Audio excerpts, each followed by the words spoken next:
You ask Tiger to solve. This deals with linear equations with one unknown.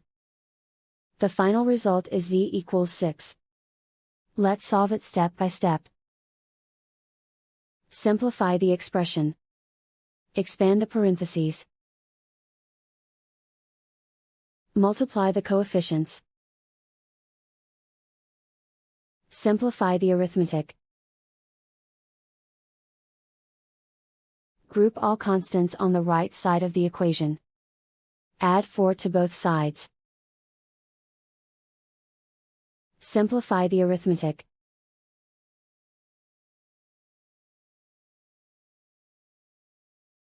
Isolate the z.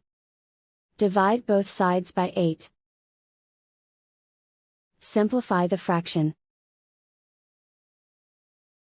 Find the greatest common factor of the numerator and denominator. Factor out and cancel the greatest common factor.